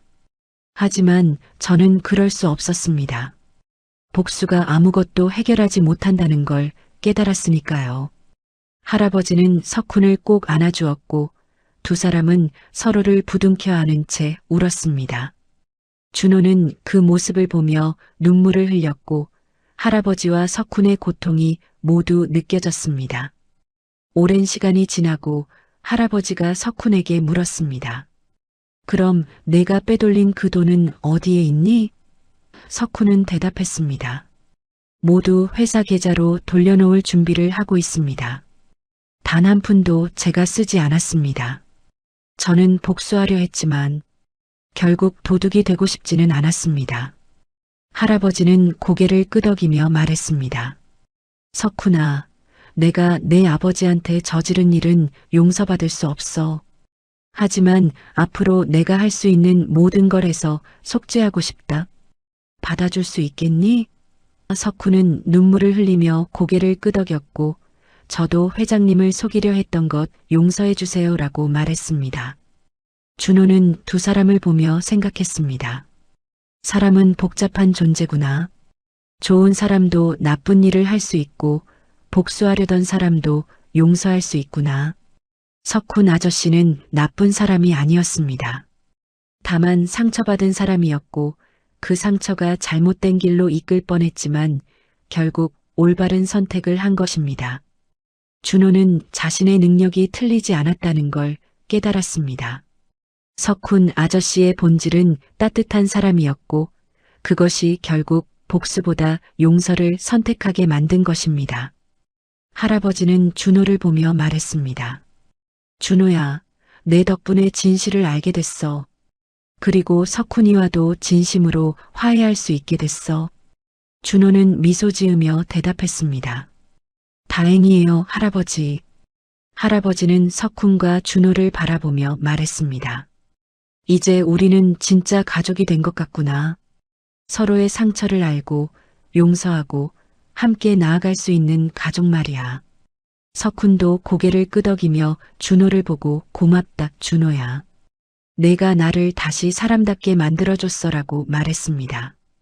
그렇게 세 사람은 편의점에서 서로를 이해하고 용서하며 새로운 시작을 다짐했습니다.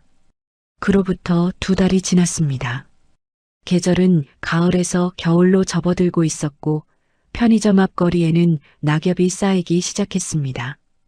준호네 편의점은 여전히 조용히 영업을 하고 있었지만 이제는 건물 주인이 바뀌었고 엄마는 빚 걱정 없이 장사를 할 수 있게 되었습니다. 엄마는 여전히 바빴지만 예전보다는 여유가 생겼고 준호와 함께 저녁을 먹을 시간도 조금씩 늘어났습니다. 준호는 학교에서 여전히 조용한 아이였지만 예전처럼 완전히 투명 인간은 아니었습니다. 가끔 반 친구들이 준호에게 말을 걸었고 준호도 조금씩 대답하며 사람들과 어울리는 법을 배워가고 있었습니다. 토요일 저녁 할아버지와 석훈이 함께 편의점에 나타났습니다. 2 사람은 이제 진짜 가족처럼 편안한 모습이었고 함께 웃으며 이야기를 나누고 있었습니다. 할아버지는 준호를 보며 말했습니다. 준호야, 오늘 우리랑 같이 저녁 먹으러 가자. 엄마도 함께 모시고. 엄마는 당황하며 손을 저었지만 할아버지는 제가 신세를 많이 졌으니 제대로 인사드려야죠 라고 말하며 고집을 부렸습니다. 결국 4 사람은 근처 조용한 한식당으로 향했고 따뜻한 저녁 식사 자리가 마련되었습니다.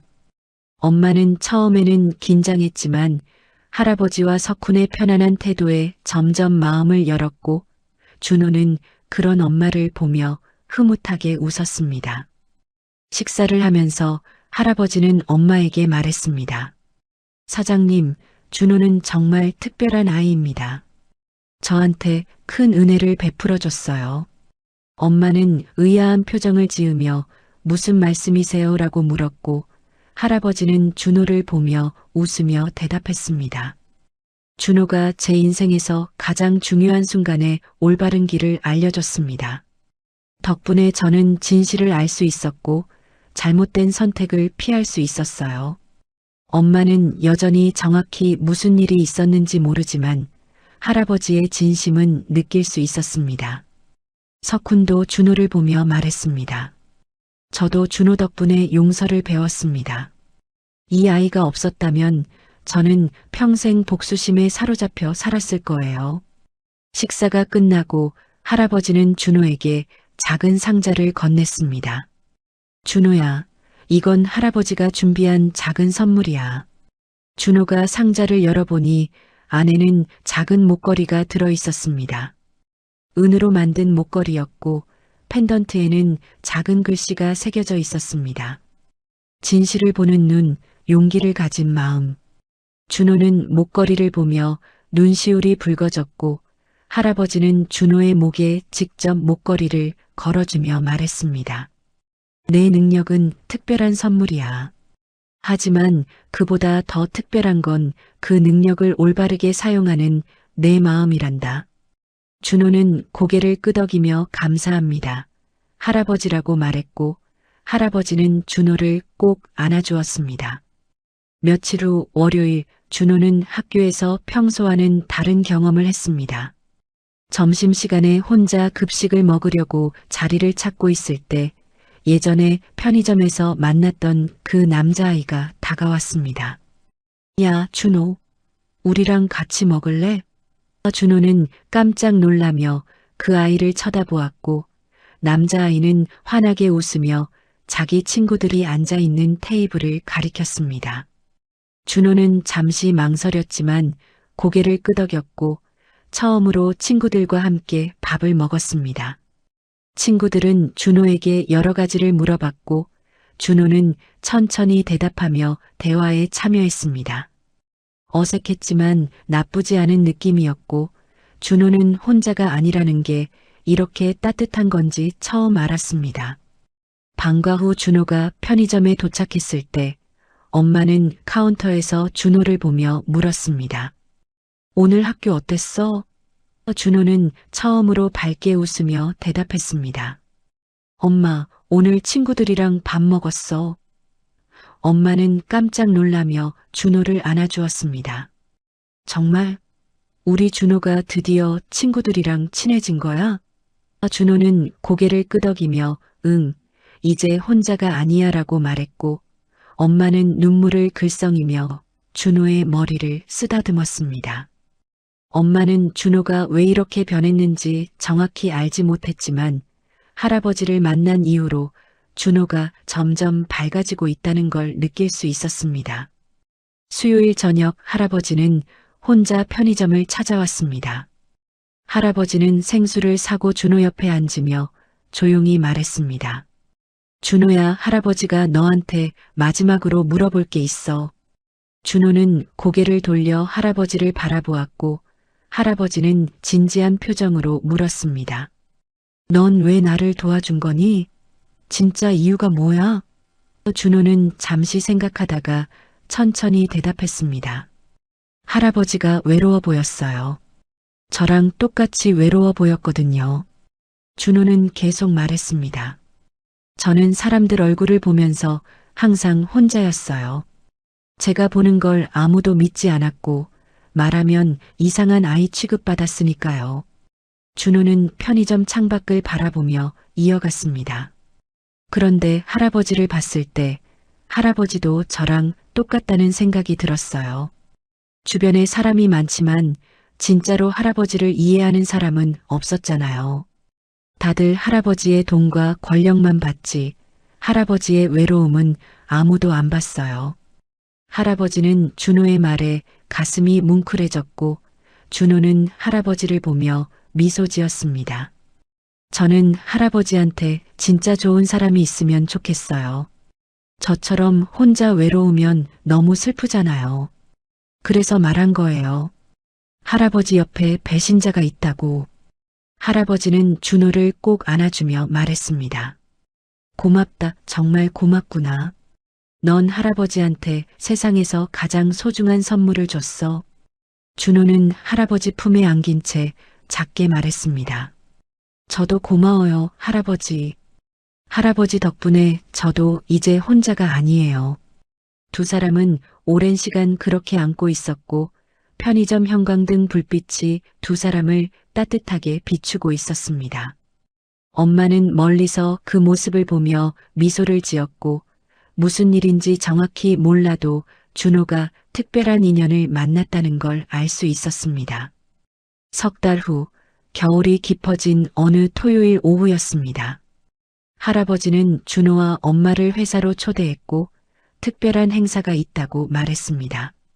준호와 엄마가 회사에 도착했을 때 넓은 로비에는 많은 사람들이 모여 있었습니다.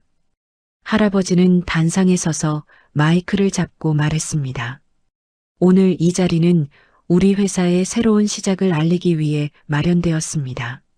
저는 지난 몇 달 동안 많은 것을 배웠습니다. 돈과 권력보다 중요한 것은 신뢰와 진실이라는 것을 말입니다. 사람들은 조용히 할아버지의 말을 경청했고 할아버지는 계속 말했습니다. 그 진실을 가르쳐 준 사람은 바로 여기 있는 10살 소년입니다. 할아버지는 준호를 단상으로 불렀고 준호는 당황하며 엄마를 쳐다보았습니다. 엄마가 고개를 끄덕이자 준호는 천천히 단상으로 올라갔고 할아버지는 준호의 어깨에 손을 올리며 말했습니다. 이 아이는 저에게 용기를 주었습니다. 진실을 직시할 용기, 잘못을 인정할 용기, 그리고 다시 시작할 용기를 말입니다. 할아버지는 준호를 보며 미소 지었고 준호도 할아버지를 보며 미소로 답했습니다. 할아버지는 발표를 이어갔습니다. 오늘부로 우리 회사는 투명 경영 시스템을 도입하고 직원들의 목소리에 귀 기울이는 새로운 문화를 만들어갈 것입니다. 그리고 이 모든 변화의 시작은 한 아이의 용기 있는 한마디였습니다. 사람들은 박수를 보냈고 준호는 얼굴이 빨개지며 고개를 숙였습니다. 행사가 끝나고 할아버지는 준호와 엄마 그리고 석훈과 함께 조용한 회의실에 모였습니다. 할아버지는 준호에게 말했습니다. 준호야, 할아버지가 내게 마지막 선물을 하나 더 주고 싶구나. 준호는 고개를 저으며 할아버지, 이미 충분히 많이 받았어요 라고 말했지만 할아버지는 미소 지으며 서류 한 장을 꺼냈습니다. 이건 장학재단 설립 서류야. 이름은 진실의 눈 장학재단이고 준호처럼 특별한 능력을 가졌지만 세상의 이해를 받지 못하는 아이들을 돕기 위한 거란다. 준호는 눈을 크게 뜨며 서류를 바라보았고 할아버지는 설명을 이어갔습니다. 이 재단은 특별한 재능을 가진 아이들을 찾아서 교육을 지원하고 그들이 자신의 능력을 올바르게 사용할 수 있도록 도울 거야. 그리고 이 재단의 첫 번째 이사는 바로 너란다. 준호는 믿을 수 없다는 표정을 지었고 엄마는 놀라서 말을 잃었습니다. 석훈이 웃으며 말했습니다. 준호야, 내가 세상을 더 좋게 만들 수 있는 기회야. 내 능력을 더 많은 사람들을 돕는 데 사용하는 거지. 준호는 잠시 생각하다가 고개를 끄덕이며 말했습니다. 네, 할아버지. 제가 할 수 있는 일이라면 하고 싶어요. 할아버지는 준호를 안아주며 말했습니다. 고맙다. 넌 정말 특별한 아이야. 내 능력도 특별하지만 그보다 더 특별한 건 내 마음이란다. 준호는 할아버지 품에 안긴 채 생각했습니다. 자신의 능력이 이제는 더 이상 짐이 아니라 선물이 될 수 있다는 것을요. 외로웠던 자신의 능력이 이제는 다른 사람들을 도울 수 있는 도구가 될 수 있다는 것을요. 준호는 마음속으로 다짐했습니다. 앞으로 자신의 능력을 올바르게 사용해서 더 많은 사람들을 도울 것이라고요. 몇 주 후 준호는 학교에서 평소처럼 하루를 보내고 편의점으로 돌아왔습니다. 편의점에는 할아버지가 먼저 와 있었고 석훈도 함께 있었습니다. 세 사람은 편의점 앞 벤치에 나란히 앉아 따뜻한 코코아를 마시며 이야기를 나눴습니다. 할아버지가 물었습니다. 준호야, 요즘 학교 어때? 준호는 환하게 웃으며 대답했습니다. 좋아요. 이제 친구들도 생겼고 점심시간도 외롭지 않아요. 석훈이 준호의 머리를 쓰다듬으며 말했습니다. 다행이구나. 넌 외로울 이유가 없는 아이야. 할아버지도 고개를 끄덕이며 말했습니다. 그래, 이제 넌 혼자가 아니야. 할아버지도 있고 석훈이도 있고 엄마도 있고 친구들도 있잖니. 준호는 세 사람을 돌아보며 생각했습니다. 몇 달 전만 해도 자신은 세상에서 가장 외로운 아이였습니다.